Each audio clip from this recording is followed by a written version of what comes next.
to Hokkaido Diaries. Hello guys, welcome back to our YouTube channel. और आज हमारा Hokkaido में डे 2 और डे 2 में ही हमारे पास पानी नहीं है। पहली बार देख रही हूँ मैं जापान में पानी नहीं आ रहा है। एक्चुअली हुआ ये कि यहाँ पे बहुत ज्यादा ठंडा है, तो ठंड के कारण पाइप में पानी जम गया है और नीचे शायद एक बटन है जिसे ऑन करने से हीटर ऑन होता है और पाइप के थ्रू पानी आता है। बट वो बटन नहीं मिल रहा है कि वो बटन कौन सा प्रेस करना है जिससे पानी आएगा। और हम बना रहे हैं आज आलू के परांठे। पहली बार हम ट्रिप पे बिल्कुल देसी घर का खाना खा रहे हैं जस्ट बिकॉज ऑफ हिम, और उनका बहुत बहुत धन्यवाद, उन्होंने हमें यहाँ रहने के लिए शरण दी। और फिलहाल चलो बना लेते हैं क्योंकि पानी तो आ नहीं रहा है, तो अभी तक हम नहाए धोए नहीं है। पहले आलू पराठे बनाएंगे, खाएंगे, फिर देखते हैं कहाँ जाना है। तो अभी हमें आलू ठंडे करने थे, हमने सोचा बाहर रख देते, बाहर जल्दी ठंडे हो जाएंगे। वही बाहर कितनी चिल्ड है ना। माइनस फील लाइक -21 है। वो बंदा स्नो हटा रहा है, देख। और तो यहाँ आलू के पराठे बना रही है।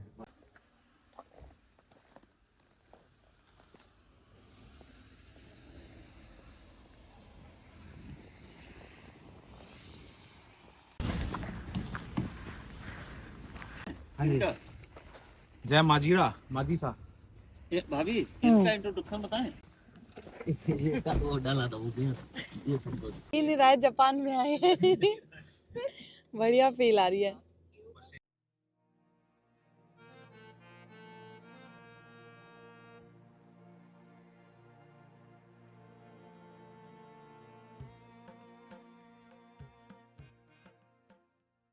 ब्रेकफास्ट करने के बाद अब हम निकल चुके हैं अपनी मंजिल की ओर। हम जा रहे हैं गाड़ी में क्योंकि पहले हमें ट्रेन से जाना था, बट हर घड़ी दोस्तों के साथ प्लान बदलते रहते हैं। सेम वैसे ही सिचुएशन है, यहाँ पे भी प्लान बदल गया।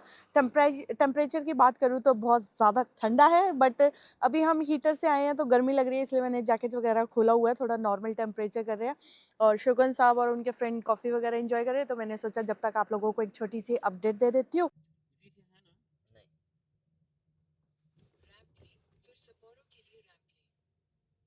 हाँ वो मैंने बहुत यूज किया है, कम से कम 40 बार यूज किया है।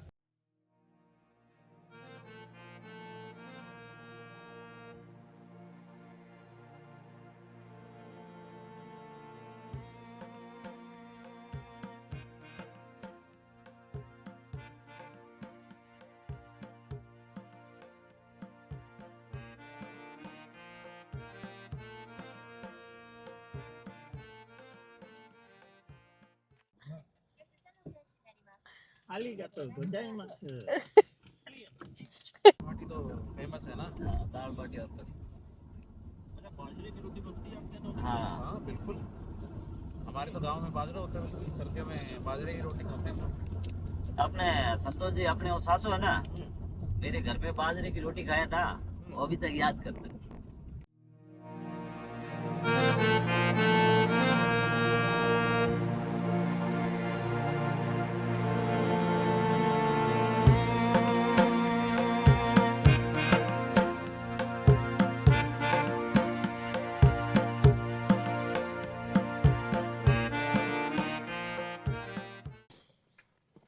भाभी भाभी बोल दिया हाई कोर्ट के वकील हैं।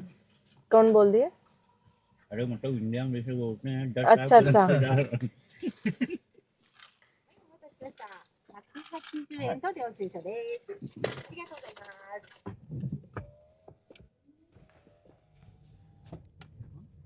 सो फिलहाल हम पहुंच गए हैं ओतारू सिटी में। अब कहाँ जाना है, कैसे जाना है, वो तो अभी हम सॉर्ट करेंगे। बट लग रहा था कि मतलब घर की गाड़ी है, अपने आराम से आए, बढ़िया बात करते हुए हाईवे पे एकदम मस्त बर्फ का सीन हो रहा था। और अब उतर के एहसास हुआ है ठंड है, गाड़ी में नहीं एहसास हो रहा था ना। यहाँ ज्यादा बर्फ है, जहाँ हम कल रुके हुए थे वहाँ इतनी बर्फ नहीं थी यहाँ। ओतारू में ज्यादा बर्फ है। एक लुक वाले आए होंगे पक्का। हाँ, ग्रुप लेके पूरे। तो भाई हम आए अब किसी एक एग्जीबिशन स्टोर में। इतना ओवर क्राउडेड है ना, इतना ओवर क्राउडेड एट प्रेजेंट। और हमने पूरा पैक वगैरह कर लिया था, कैप वगैरह पहन लिया था। बाहर जैसे ही हम कार से उतरे तो स्नोफॉल स्टार्ट हो गया था। एक बार तो लगा वाह कितना अच्छा है, लेकिन उतनी ही ठंड भी लग रही थी। और जिस स्टॉप पे हम उतरे उसके सामने ही एग्जीबिशन हॉल था जहाँ पे बहुत ज़्यादा भीड़ है, बहुत ज़्यादा। तो हमने सोचा चलो पहले इसी को देख लेते हैं क्या है इधर, क्या मिल रहा है। मुझे तो कई बार लगता है जापान ना बहुत ओवर हाइप्ड है। एक एकदम से मतलब एक दुकान ही तो है, एक शॉप ही तो है यार। इस शॉप में मतलब इतने सारे लोग घुस रहे हैं। खैर हम तो नहीं घुसे थे, ये भाई बाहर कतई जाड्डा हो नहीं रहा पता है। ही क्या है, देखम देख के गुजरे देख हम देखी घुसे थे, सीधी बात तो तो भाई ओवरऑल देख लो, यहाँ पे सारे ग्लास से बने हुए आइटम्स है। जितनी भी चीज़ है ना, सब ग्लास की है, टेक्निकली कांच की है।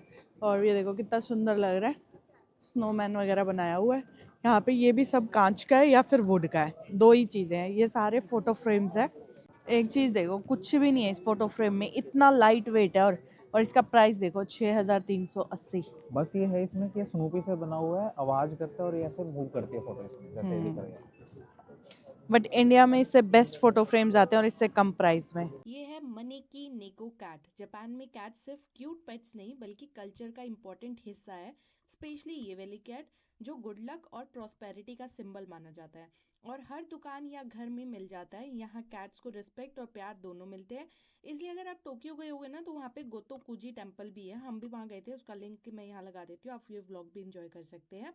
और इंटरेस्टिंग बात यह है कि मनेकी नेको का राइट हैंड उठाओ तो वो पैसा और गुड फॉर्चून अट्रैक्ट करती है, जबकि लेफ्ट हैंड उठाओ तो कस्टमर्स और लोगों को बुलाने का सिंबल होता है। इसलिए आप शॉप्स में अक्सर लेफ्ट हैंड कैट देखोगे और होम्स या ऑफिस में राइट हैंड कैट देखोगे।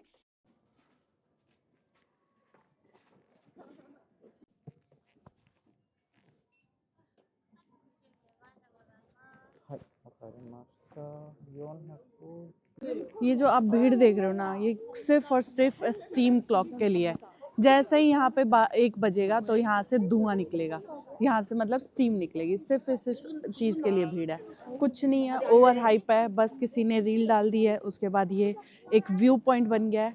और क्लुक वाले या कोई भी आप XYZ से बुकिंग करके आते हैं तो वो आपको यहाँ पे लाके खड़े कर देते हैं कि आप यहाँ स्टीम क्लॉक देखो। तो अभी 2 या 3 सेकंड में होने वाला है। अब देखो, ये देखो, बस बस।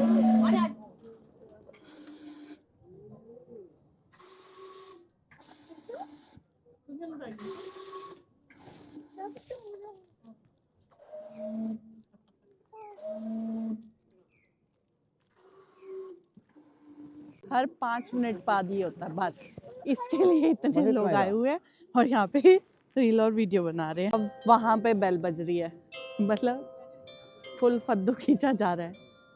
फद्दू नहीं, घना ज्यादा फद्दू। यहाँ से पहले 1 बजा तब स्टीम निकली, अब वहाँ पे वो जो बेल है 3 3 6 7 8 बेल बज रही हैं बस। सो यहाँ पर मिल रही है हॉट वाइन, तो हम देखना चाहते हैं कि हॉट वाइन कैसी है। स्पेशली शोगन साहब ट्राई करना चाहते हैं। This one is cold one, aroma like orange. This one is orange. This is berry. This is orange. Orange. This is muscat. Very sweet. This is number 1. हाँ, number 1 selling है।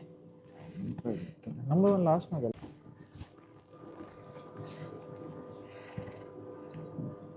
अबे जल्दी बोल, कल सुबह पनवेल निकलना है। बाकी वाइन्स की तरह भी स्मेल आ रही है इसमें भी। एक नंबर है, नो स्मेल। जो स्नो है उसके फ्लेक्स देखो कितने मोटे होते जा रहे हैं। ये देखो, अब बर्फ और तेज होती जा रही है धीरे धीरे। फिलहाल हम लोग जा रहे हैं बस स्टॉप के आसपास। होकाइडो का मेलन बहुत फेमस है और एक पीस 1200 येन का है।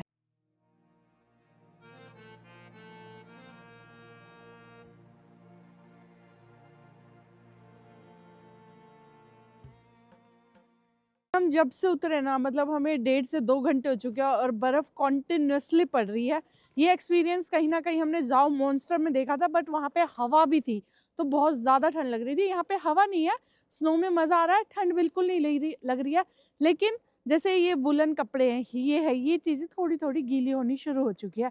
वैसे हमने पूरा प्रिकॉशन लिया हुआ है ठंड से, तो ठंड तो हाथ पैरों में कहीं पे भी नहीं लग रही है। बट ये अगर गीले होते चले गए तो टाइम टू टाइम इसे झाड़ना है, अगर ये गीले हो गए तो फिर ठंड लगेगी। ऐसा लग रहा है तूफान ही आ गया ब्रो, एकदम बंद ही नहीं हो रही है, स्नो बंद ही नहीं हो रही है और बहुत तेज लग रही है मुंह पे भाई, क्योंकि हमें जाना अपोजिट डायरेक्शन में और अपोजिट डायरेक्शन में जाते हुए पूरी की पूरी स्नो हमारे फेस पे आ रही है। हम आए इस कैनल पर, इस कैनल पे कुछ भी नहीं है, चारों तरफ बस बर्फ है और बीच में बहता पानी है। ऐसा व्यू आपको जापान में बहुत सारी जगह मिल जाएगा, बट ये इंस्टाग्राम पे बस फेमस कर रखा है। लोग आते हैं ऐसे फ़ोटो क्लिक कराते हैं। यहाँ पे ये फ़ोटोज़ है, 1000 येन 750 येन में आप ऐसे फ़ोटोज़ क्लिक करा सकते हो। ये देखो, दैट्स इट, इतने से के लिए हम इतनी ठंड में मर रहे हैं अभी।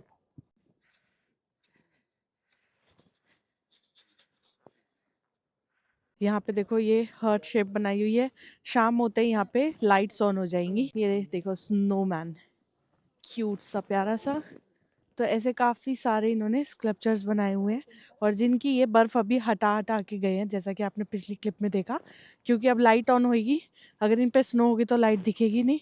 और इसको जैसे ये लैंप है वो इन चीज़ों को ही साफ़ कर रहे हैं, बस इनसे बर्फ़ पूरा हटा के जा रहे हैं। होकाइडो में आपको ये काफ़ी जगह देखने को मिलेगा। इसके अंदर होती है एंटी सैंड स्लिप के पैकेट्स। होकाइडो जापान का सबसे ठंडा रीजन है जहाँ हैवी स्नोफॉल और ब्लैक आइस की प्रॉब्लम बहुत कॉमन है।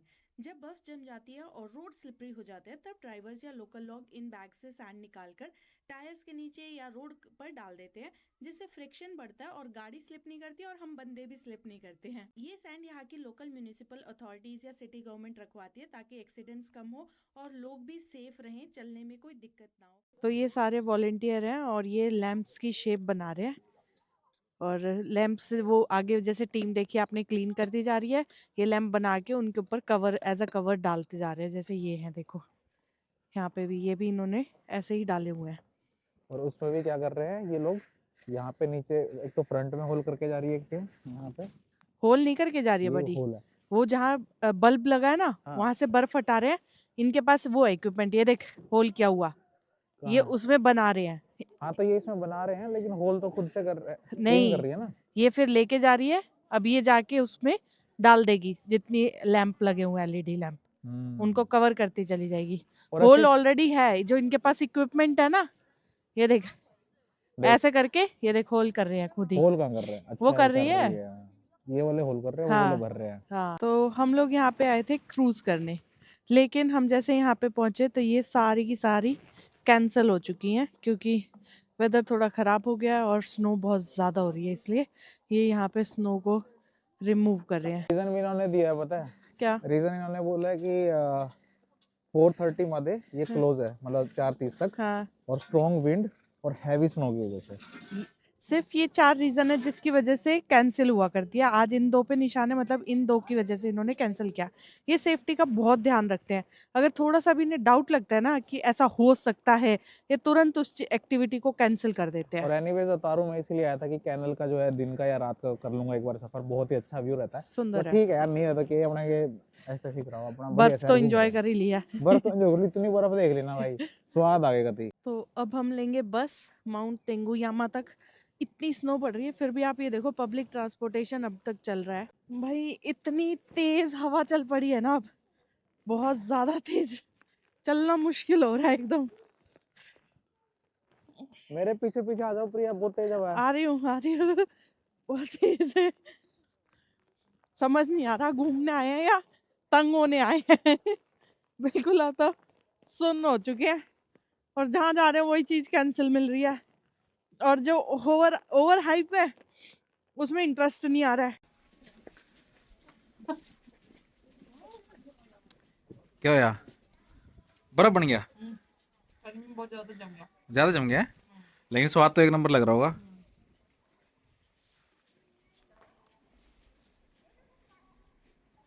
चेक और खा ले। इतना टेस्टी लग रहा है। किस्मत साथ दे रही है, कभी कभी लगता है किस्मत साथ नहीं दे रही है। हम गलती से गलत बस में आ गए और बस में उतारा हमें उतार स्टेशन, बस से उतरते ही हमने क्या देखा कि रोपवे कैंसिल हो गया। हम यहाँ उतरते ही आगे ये लिखा हुआ है कि रोपवे कैंसिल है। अच्छा हम वहां तक नहीं पहुंचे, क्योंकि हम वहां पहुंचते फिर कैंसिल होता और दुख होता।